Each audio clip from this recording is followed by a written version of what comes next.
Hello and welcome back to our lecture series on the Exalted Treatise.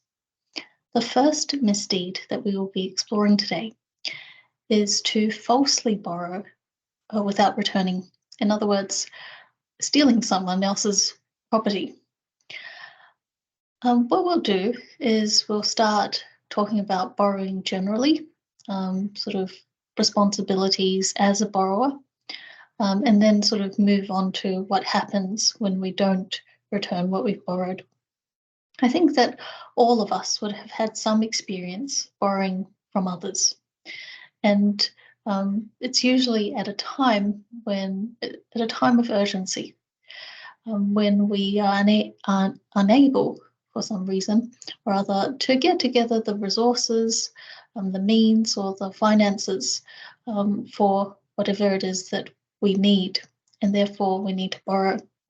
It's often a last resort. It's not something that we want to do very often, because when we borrow something, essentially we're putting our trust on the line.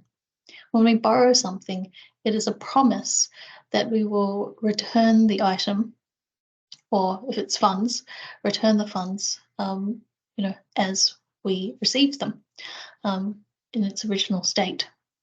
And when I think about the times that I've borrowed and sort of mistakes that I've made, it's usually when you haven't been clear from the very outset. What is the original condition of what it is that you've borrowed? Because if you're not clear about that, and the person who's lent it to you is not clear, then when you return it, any little defect is you become responsible for it. So as the borrower, there are certain responsibilities. And the first responsibility is to really document what it is that you've borrowed, the original state, who you borrowed it from, when you borrowed it, particularly when you need to return it. So even something as simple as, borrowing a library book, this is something that we've all done. But, when you pick up that library book, it's happened to me before that, the library book, the pages are already falling out. So even before you borrow it, you should really tell the library, and then they can probably repair the book before it gets more damaged. And, if you've ever rented before, I've rented many times in my life, but you will know that renting a property is almost like borrowing this property from someone for a fixed period of time. And when you start the lease, you have, it's very clear, the entry report. They take photos right down to the very detail about the curtains, the carpet, etc.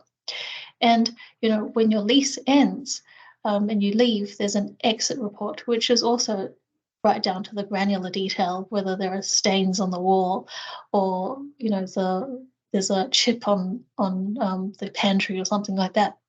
And there's a responsibility as the tenant to have, kept the property in good condition. But if there are defects, then as the tenant, you're responsible for the repairs. I think that everyone would know that if they've rented before. But again, it's that idea of understanding what the original condition is and being very clear about documenting it. I guess the main responsibility is to really look after what it is that you've been given. And even to the extent of looking after it more than if it was your own property, better than your own property, because you've been entrusted with it by someone else. So if there's any damage, you should try to repair it, or at least provide that compensation such that the other person can repair it. And the other thing is be upfront.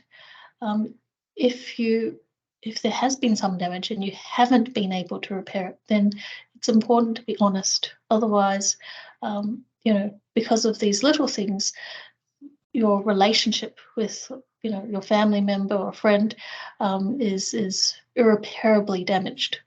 So it's not about the object or perhaps the sum of money that you borrowed. It's actually about that relationship, and that is invaluable. It's more than just that object. It's that relationship. If you've ever had to borrow money from a bank, you'll understand actually that borrowing is a privilege, in the sense that you have to really be worthy of borrowing. They'll, the bank will look into your credit history. It's not just enough to say that you have a stable source of income. You need the pay slips, you need the contract, you need all of your bank statements, and an explanation of what this income or amount in expenditure is. So being able to borrow, that in itself is not something to be taken lightly. Even if it is borrowing from a family member or a close friend, the fact that they have been able to, been willing to lend it to you is something, is a privilege, is something not to be taken lightly. So we said, there are certain responsibilities, document, be clear about the conditions of that borrowing, look after what it is that you've been given, and as soon as you finished it, make sure you return it. So in the guidelines for learners, something that, young children learn, it says that, we should return something promptly. And if we're able to return it promptly, then it builds up that trust. People trust us enough to then lend to us again. So it's just sort of that understanding of really keeping a promise that you will return the item as it was. But what happens if you don't return the item? What happens if, like this particular sentence says, you actually borrow it without any intention of returning? And let's just say that oftentimes this may happen between family members, the people that are closest to you, that, you lend some money to, and because they think that, oh, your family, you won't bear a grudge against them, then they take for granted. They don't return. They don't repay you that amount that you've lent them, or whatever object it is, they don't return it. So, what happens if that's the case? Well, I have the picture here of a donkey for good reason, and that's because it reminds me of this story that's found in the collected commentaries that explains this particular sentence. So this is a story about the certain family, and they had this very special donkey. Now, this donkey was very tame, and particularly toward, would actually listen to the father and his two sons. And every day they'd use this donkey to transport goods, several miles. So this donkey worked very hard. But when I say this donkey is special, it's because how the donkey related to other people. So he said that the donkey would listen to the family members, but actually no one else. So anyone who came near this donkey would be kicked, bitten, or injured in some way. So the only people this donkey would listen to was the father and the two sons. Right? Now, one day, one of their old friends visits, Mr. Young, and surprisingly, the donkey is quite friendly to Mr. Young, and he's able to ride the donkey. So he borrows the donkey and uses the donkey to travel some distance, and returns the donkey. Now, the following day, he has this dream of a person who is dressed in sort of black clothes, who says that, I am the donkey from that family. And actually, in our past life, we were friends, and I actually borrowed $300 from you, but I didn't return it. Now, yesterday, we traveled 280 miles, and by letting you ride on me and use me for this 280 miles, I've repaid $280. So therefore, I ask that you take me out again, and so that I will be able to repay the last $20.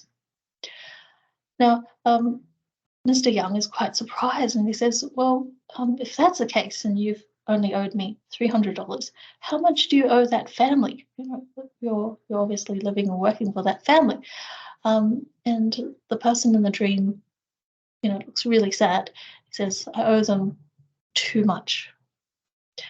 And then Mr. Young wakes up. So because he's had this dream, he goes back to that family, and so sure enough, that donkey again is very friendly. So he takes out the donkey, and they're sort of on their way on this journey. But then all of a sudden, after they've traveled some distance, the donkey jumps up really suddenly, and Mr. Young falls flat on the ground. Fortunately, he's not injured, but he's very surprised. And then he recalls his dream and he sort of calculates, actually, the distance that we've traveled is probably around 20 miles already. So maybe, this donkey has already repaid his debt, doesn't want to have anything else to do with Mr. Young. But unfortunately, they're already quite a distance from home. So Mr. Young looks the donkey in the eyes and says, look, I understand that you've probably repaid the $300 already. Unfortunately, we're a fair distance from home. So let's do this. How about you take me back home and I will buy you some donkey food, worth several tens of dollars to repay you for this journey. Okay. Is that okay? So he sort of was talking to this donkey, and the donkey takes some time, but then almost like he registers, right, what's been said, and sure enough, is able to allow Mr. Young back on, to ride the donkey back home. Well, they successfully return home, but then thereafter, Mr. Young, every time he goes to see the family, he goes even near the donkey, he's like the others. He'll get kicked, bitten, or injured in some way. And so clearly that debt has been repaid. The story ends there, but I guess the surprising thing about it, and I guess 2 points that I want to highlight, is first of all that debt, any debt that you rack up in this, in our lives, and we rack up in our lives, needs to be repaid. Okay? And this kind of repayment doesn't end. This debt doesn't just dissolve just because our life ends or the lender's life ends. In fact, when from a Buddhist perspective, the fact that we have several lifetimes, we've lived for several lifetimes, we will continue to live for several lifetimes, that this carries on to our next life or lifetimes until such time that we repay the debt. And even if we do not attain the human form, obviously, in the Buddhist tradition, reincarnation is not necessarily just reincarnation in the human realm. It could be reincarnation in other realms, like the animal realm, for example.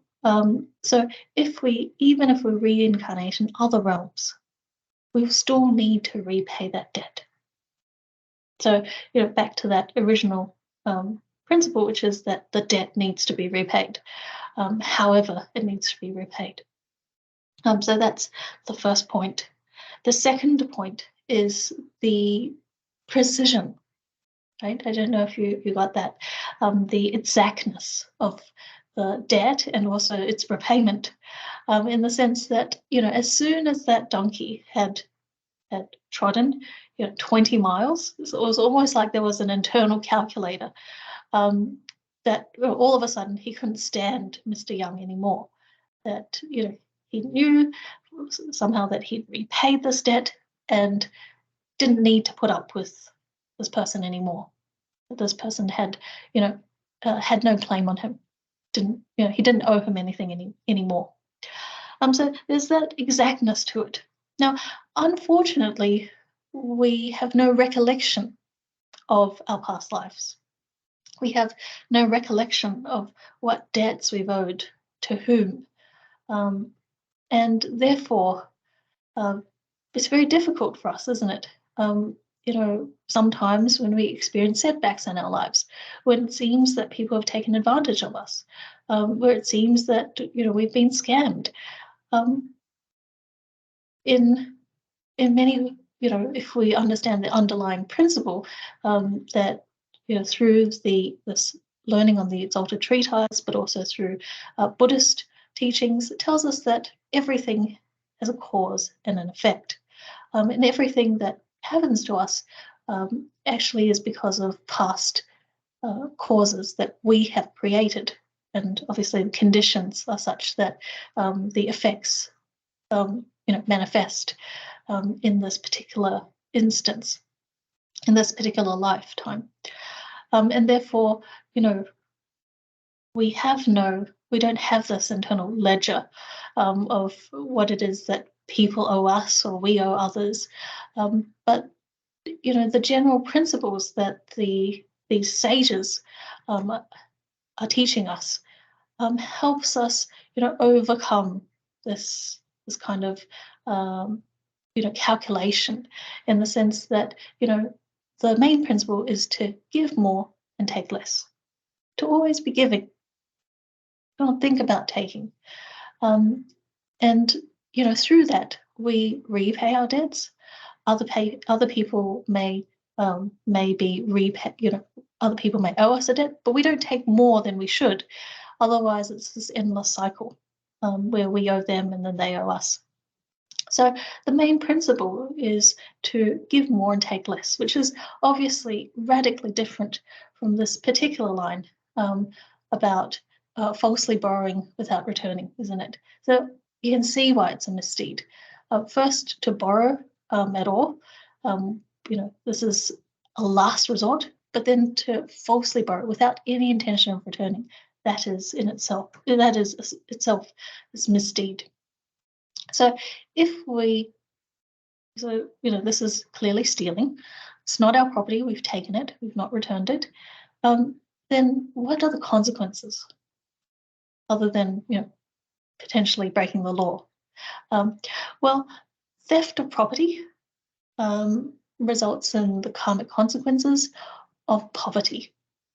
Okay, so you've taken something from others such that now they are deficient, they are in want. Therefore, in the future, whether it's this life or next life, you yourself will be wanting, will be in want, will be deficient of resources, whatever those resources are. So oftentimes this is poverty. Now there's another kind of stealing, and that is in relation to sort of the Dharma materials, this kind of these sacred texts, this wisdom, this understanding. And if we take that in the sense of taking, not returning, but also sort of hoarding and not allowing others to have access to this, well, then the consequences is not just this poverty, but actually ignorance. So we ourselves are unable to understand because we've stopped others from understanding. And it's very interesting because Venerable Master Chin Kung, he talks about, his younger years. He had a very tough life. It's very poor and, only sort of managed to get by on a very meager salary, to the extent that he was just living on one meal a day. And, this very meager salary, he would save up, any penny that he could. And these savings would be used for his hobby, which was to read these ancient texts. He enjoyed reading books, not just works of fiction or anything, but these particular ancient texts, these classics. And that's what he would buy. And you can imagine that, in those days, books were not easy to come by. They were not cheap. So he'd, save up, scrape by with a very minimal kind of lifestyle just to buy books. And you can imagine that when he lent these books to his friends or colleagues, and they returned these books damaged or forgot to return it and didn't return it. And when he chased them, they would say, "Actually, did I really borrow this from you?" And pretend that they didn't borrow the book. Then clearly he was very, very heartbroken. That these were his precious books that others were, defacing or whatever. So actually got to the point that when in his younger years, he just refused to borrow books to others. He had his own collection, but he wouldn't allow anyone to touch it because of the fact, so many instances where people just didn't return it or didn't return it in its original state. And it was only later when he sort of encountered Buddhism and learned about these teachings that he realized that it was important to ensure that these ideas were shared, were transmitted, circulated, and to do our best in circulating and promoting these ideas, teachings. So he, was more willing to lend his books. And, if they came back damaged in some way, he would personally repair it without feeling any, bearing any grudges as he used to. And it got to the point where if they didn't return it, he wouldn't feel anything. And, gradually over time, as he became more successful, and people sponsored his projects, he would actually give away collections of books, millions of dollars of books, these ancient texts. He would just simply give away to universities, institutions, libraries around the world. So you can see that, this, we're not talking necessarily about this misdeed anymore. We're talking about the flip side of this, which is what we should be doing, not what we shouldn't be doing, but what we should be doing, which is giving.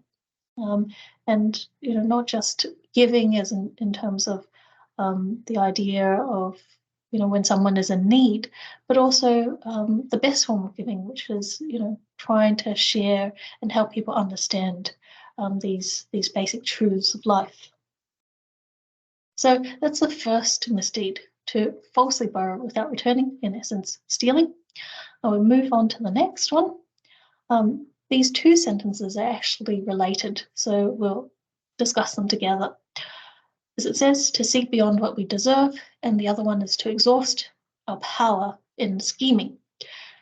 Now, the second line probably needs a bit of explanation. What does it mean? It means to use all of our power. This power could be physical, physical power, it could be our authority, influence, or our financial resources in order to get what we want.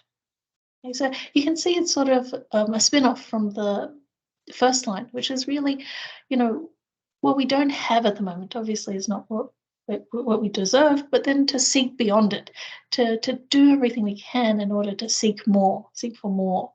So both of them have this underlying principle of greed, isn't it?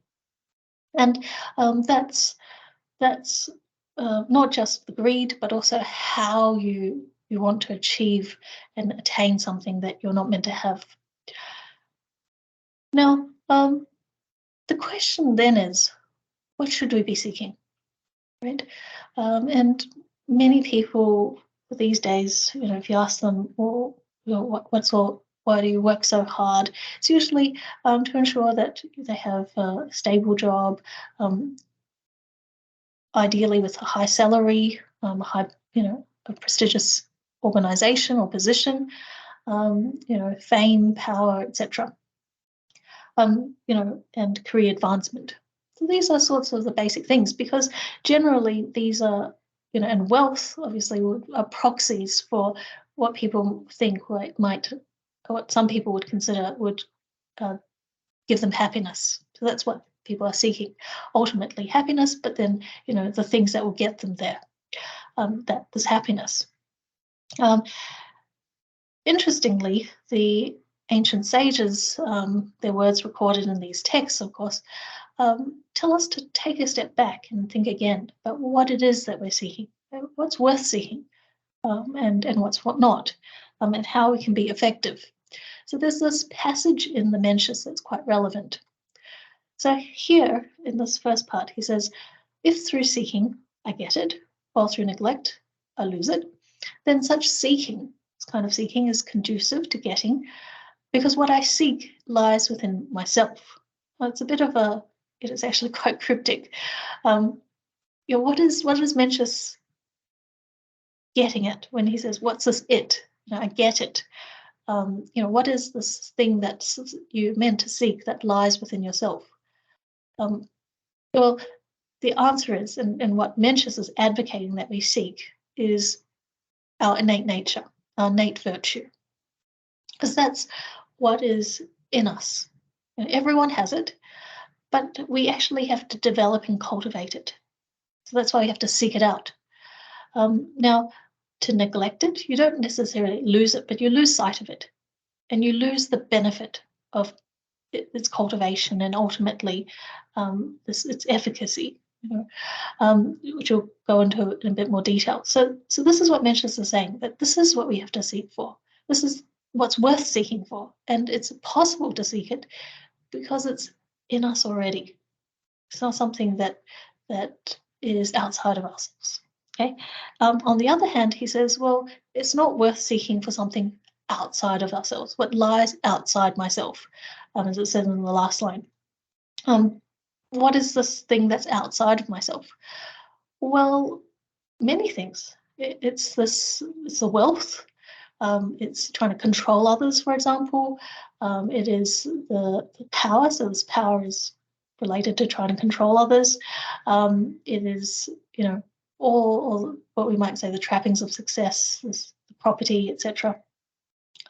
These are the things that, as I said before, many people are seeking for.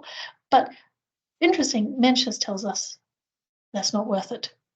Why? Because he says, well, you might seek it and you might be, seeking it in the right way. What's the right way?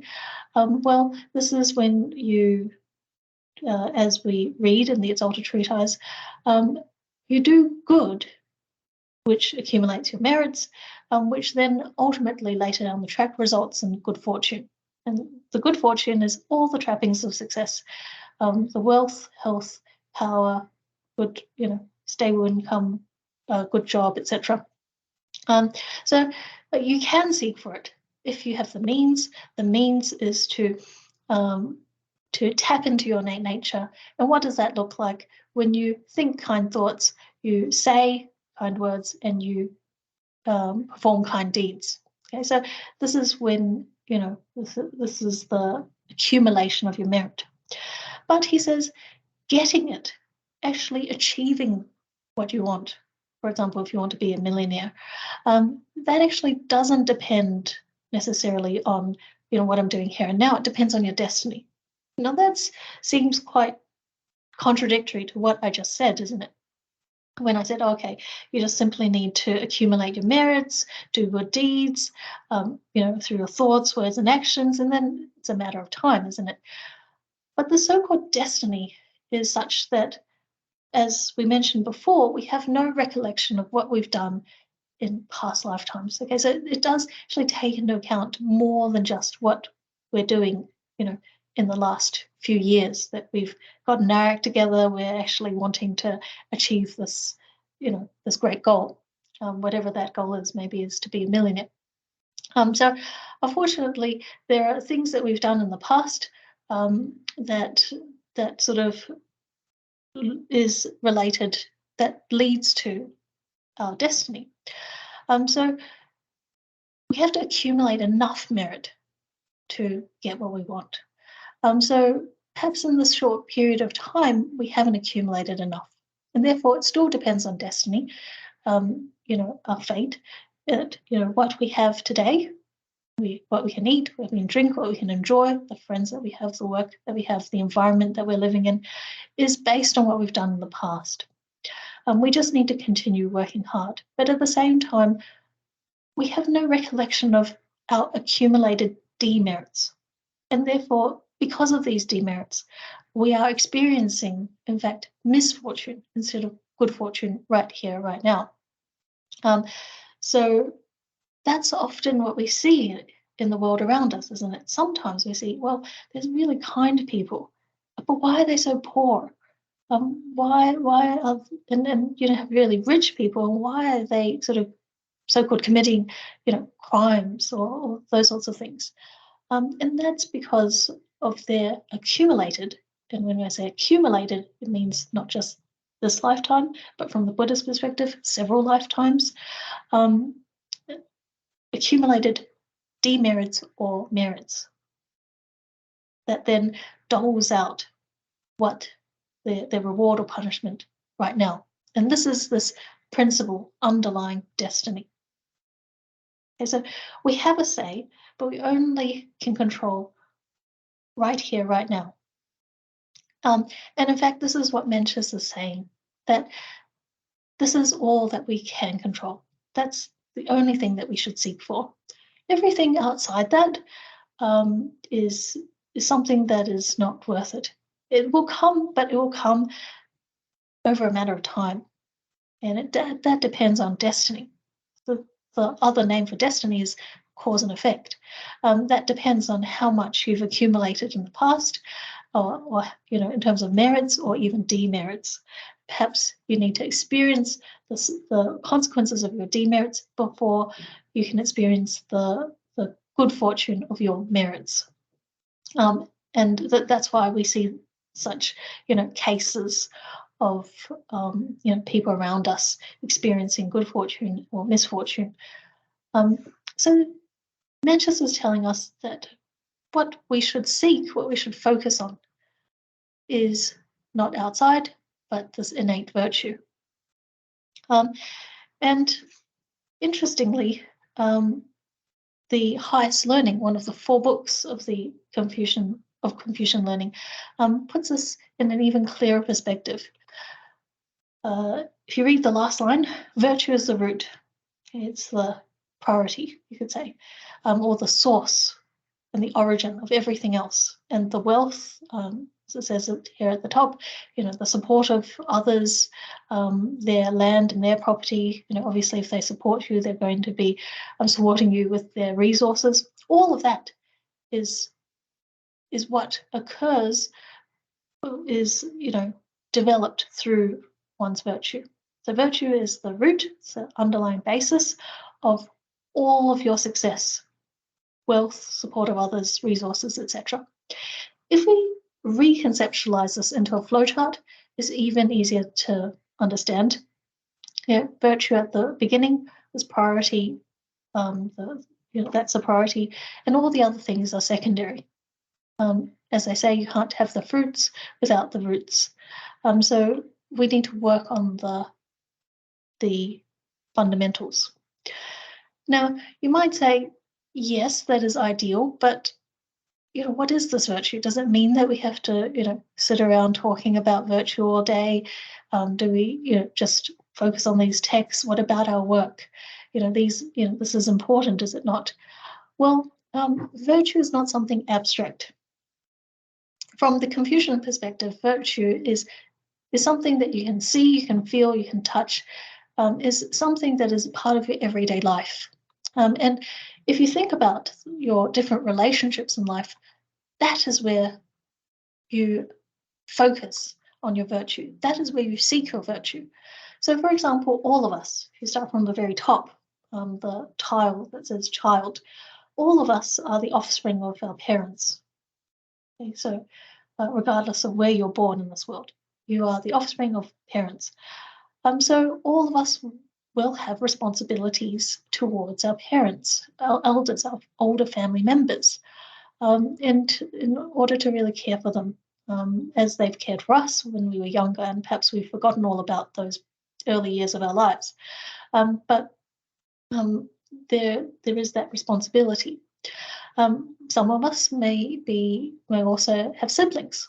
We may have older siblings or younger siblings. Then that's sort of a spin-off from that family relationship where you're closer to them in terms of age, but there was also this reciprocal mutual caring. Outside of the family, particularly in our early years, we're a student. But this idea of being a student is not just in university or at school, but it's actually as we continue in our work careers, we have to undergo continuous, ongoing professional development. It might not be a formal course, but it's something that we have to do, continuously if we want to improve ourselves. So, whatever job that you have, you need to continue to improve your knowledge. So you need to be diligent in learning, this self-learning sometimes. If in your study environment or your work environment, you'll have friends, and that being a friend, being able to understand the needs of your friends and to help them when they are in need, help listen to their concerns. This is something in which that our innate virtue can manifest itself when you're talking to your friend, when you're listening to your friend and helping them. And as I said before, as in our work careers, we are a team member. We're employees of an organization, but we could also be team leaders. We could also have leadership positions. And it's about sort of contributing, being diligent in our work duties. And then later in life, we may also have partners. We may be a spouse. And there's that, reciprocal love, respect, and those sorts of responsibilities as you may have your own family. So you can see that this, as we worked our way around the various roles, in fact, they are not different stages of your life. It could actually be, for example, if you're in your 20s, you're still, living with your family, then you would, before you go out every day, you have these interactions with your parents, with your siblings. When you go to, let's say, for example, university, you're a student, you have your friends, and then after uni, after your classes, you might be pinning down a job as well.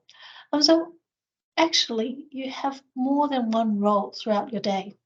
And this virtue is being able to fulfill your responsibilities in each of those roles. So that's in different parts of your day, you have to fully engage in what it is your role is. And, depending on who you talk to, that role will change constantly. So you're a student, you're listening in class, then your friend talks to you, then you're a friend, and you have to sort of juggle these various sort of responsibilities. You can't sort of be stuck in one. You can't be sitting in class thinking about the argument that you had with your sibling. You have to be fully engaged in what your lecturer is saying so that you can absorb that information, take it on board, think about it and really evaluate it so that you're learning, that learning process. And that's your responsibility as a student. So all of these different responsibilities are actually where our virtue manifests itself, where we develop and cultivate our virtue. And that virtue is none other than trying to fulfill our responsibilities to the best of our ability. So this best of our ability, what's the standard? Well, to the best of our ability, as if you were on the receiving end. So let's say, for example, you're a student. You're the beneficiary of a scholarship. Now, rather than just saying, okay, I'm going to work hard, get good marks, think about what the benefactor of that scholarship, what would they hope that you achieve? What they hope that every student achieves out of the money that they've put into this fund, scholarship fund. As a team member, when you're working, it's not just about clocking in and clocking off, carrying out the tasks that you've been set today, in a punctual and efficient manner.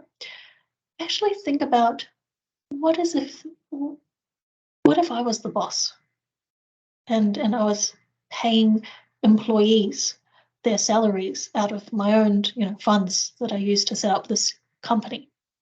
What would I expect from my employee if I was paying them with my own funds? And then you know how you should act as an employee. If you're a child, and we are all as we said, offspring of parents. How would you, if you stepped into the shoes of your parents, how do you want your children to behave, to study, to work?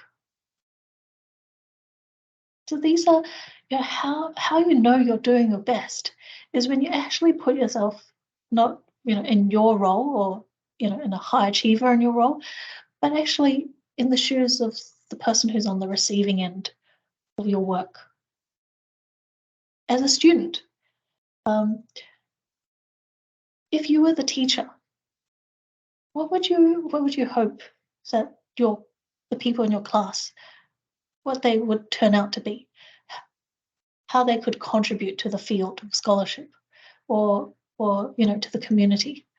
I think all teachers would hope that their students excel their achievements and contribute and make a difference to this world. Now, if you sort of think about that as a student, then clearly your aspirations would be much higher than just passing this exam in this semester. So you can see that this is where that virtue comes into play. It's not something that we just talk about or we read in the text. It's something that you live. And that's what we should be seeking. Now, if, for example, go back to this, the line about seeking what we don't deserve. Well, let's say, for example, you're the employee and you're, seeking what you don't deserve.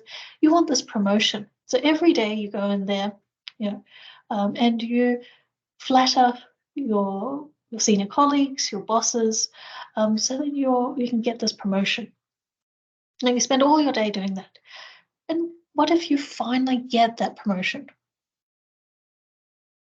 Well, the truth is, have you developed the competencies? Have you developed the strong sort of collegial network with your team members, with your colleagues, such that you can actually excel in that higher, more senior position? So you can see here we're working on the priority, your responsibilities as a team member, your responsibilities as that professional, that employee, is far more important than trying to, seek outside, seek the higher salary, seek the higher position. If you work on the fundamentals, which is developing yourself, your skills, your support networks within the company, you have your mentors, etc., then actually opportunities will present themselves. Because people will see that you're hardworking, you're diligent, you can take on a high position, more senior position. Opportunities will present themselves and you'll be able to make the best. You'll be able to make the most of those opportunities, take those opportunities on board, maintain, sustain those opportunities.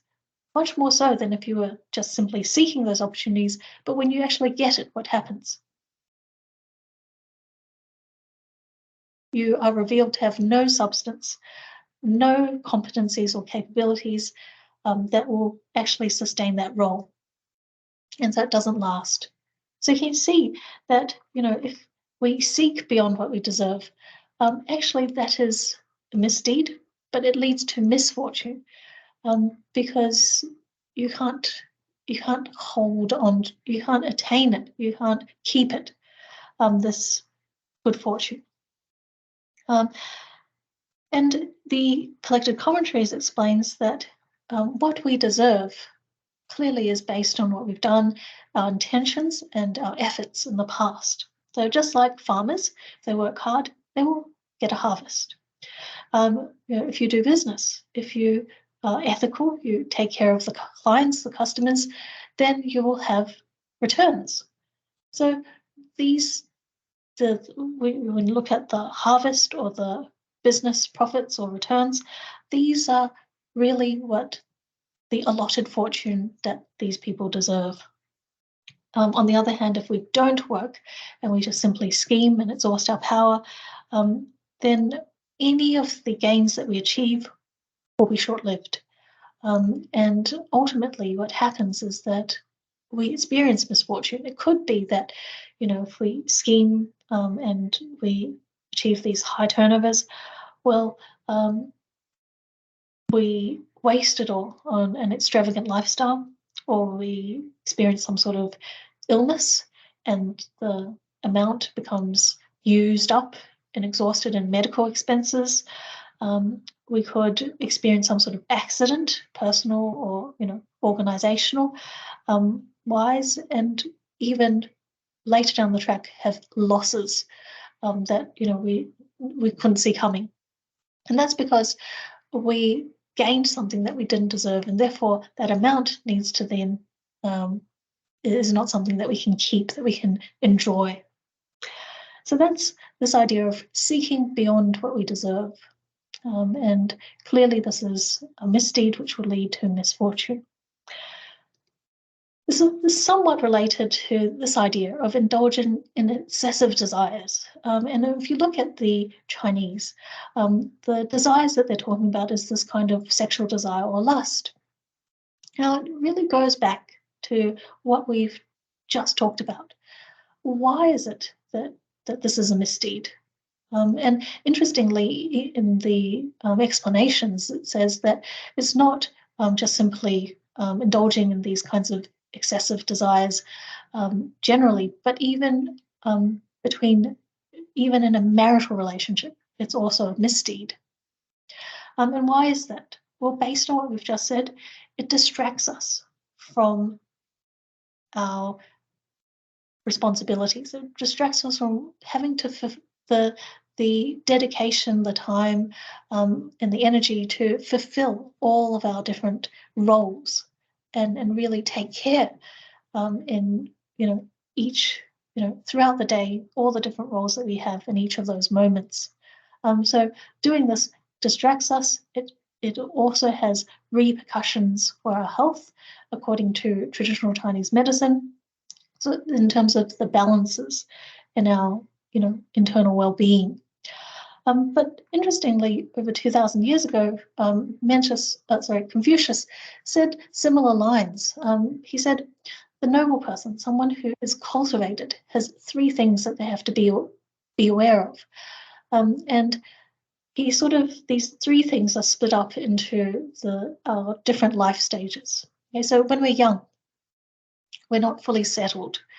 And therefore, we should beware of this kind of sexual attraction. And you can understand that because, obviously when you're going through puberty, everyone's gone through puberty, your hormones are raging. And but it's at that time that you're physically developing. You're not physically mature yet. But on top of that, mentally as well, this maturity, you're not fully cognitively mature on various levels. You're still going through schooling, whether it's at uni, trying to develop yourself for your work or your work career ahead. And all of that is still very new. It's something that you have to pick up very quickly. So you can imagine that, something like there's a teenage pregnancy, that is really disruptive in the sense that, you can't really keep focused on your work or your studies, not even full-time work. And therefore, it's quite disruptive to that particular period of life when you're really needing the time to grow your body and your mind, and also, your ability to develop these life skills and knowledge. The second stage Confucius talks about is when we're mature. Okay, so once we have passed that period, then we have to be aware of aggressiveness. We can't be too arrogant and think that our ideas are the only right ideas, and not be able to accommodate other people's opinions. And this leads to, conflict. So Confucius was talking to his students, mainly male students, but you can see that these are relevant to all genders. This idea that that you go through stages of life, and certain points you need to think and be very cautious about certain vices, you could say. And the third is when you are old, so probably the age of retirement, your physical health starts to wane, and perhaps you no longer have a job. You're retired now, and so you're living off your savings. But obviously, you've accumulated this over a period of time, over your life. And at this stage, you need to be aware of being stingy and miserly. And it's not just to do with money; it is also to do with, you've accumulated all this experience, this life experience, in your work life, your professional knowledge. So it's that time in your retirement to really share it. During your working years, you haven't had time because you're growing your career. You are making sure, if you have a family, looking after your family as well. But in your retirement, this is the time where you can give back. You can really sort of share because you have had those experiences. You're not learning anymore. You are a seasoned professional in your work, in your particular area of expertise, or just simply your life experiences are something that you can share. And also that idea of giving, not to be too calculating in terms of financial resources as well. So, this is very interesting that Confucius said this, said 2,000 years ago. But if we focus on the very first idea, obviously, according to the Exalted Treatise, it's not just simply when you're young to be careful of this, but actually also throughout your life. That this can be something that can take up a lot of your time, can occupy you, and take you away, from other areas of your life, people that you really should care for, if you're distracted. Okay, so that's that particular misdeed. We're going to move on now to the idea of and the misdeed of masking one's cruel intentions behind a kind face. There's an important problem here. So it's not just saying what you don't mean. It's actually the reality. The cruel intention is the key point here. That you are intentionally misleading, deceiving someone, manipulating them. Okay, but you're doing it as if you're their friend, and they'd have no idea. You pretend to be their friend, you're giving them good advice, encouragement, praise, and guiding them. If they're younger than you, trying to mentor them, but you're actually giving them the wrong advice, and you tell them to do something, and then after they do something, you might report on them or discredit them behind their back, and they have no idea. So this is the key thing here, that you seem kind, but actually you're the one that's sort of backstabbing them. So this is something that we ourselves should avoid, but at the same time, I'm sure that many of us have had experience where we encounter people who are pretentious, who are superficial, fake, and it's too easy to be affected and respond in a like manner. That that they don't really mean this, and so you say words, obviously that are also equally insincere. So how do we break that cycle? Right? If we encounter someone like this, well, the only way is to be sincere. Okay, so that's the only way that really dissolves this fakeness, and it shows people what they should be doing, and then what is worth doing. As we said earlier, that is the only thing that we should be seeking. Not putting on a face for a particular person when in fact you really hate them and you really want to undermine them. Is actually trying to seek and trying to manifest this kind heart, this innate virtue that we have, because that's the only thing that is worth seeking. So how do we do this in the face of this kind of atmosphere or work environment, for example, or even school environment, is to be sincere. And so when people sort of come up to you, it's not shouldn't be thinking, okay, there they are again. What favor are they going to ask me this time? You should be thinking, well, how can I help them? If they're asking me something, can I help them in the best way? And if you can, if it's something that you feel that you have the resources to do, then you should help them like anyone else who's asking you. But if you don't have the resources, and clearly, it's quite clear that you don't have the time or the energy or the monetary resources to help, then you should also point them in the right direction. Give them a way out rather than simply flatly reject them. So this is this idea of being sincere in wanting to help others. And that is the only thing that really will dissolve this insincerity, this cruel intention behind a kind face. Because these kinds of people are unavoidable in our lives, in this society, whether it's in our work lives or our uni lives, or in the community generally. But you need to be able to know how to handle that. And there's no other way than to seek out your innate virtue, to think from their perspective, okay, this is what they're asking, can I help them in this particular task that they've asked for, or if it is to borrow something, lend them something. If you can't, then be honest, and also help them, point them in the right direction. And it's only then that we stay true to ourselves. We don't lose ourselves in this kind of society. We stay true to ourselves to be genuine, be sincere, but also on top of that, we keep our priorities in mind, and that is to always seek what is within ourselves, to always seek the innate nature. Okay.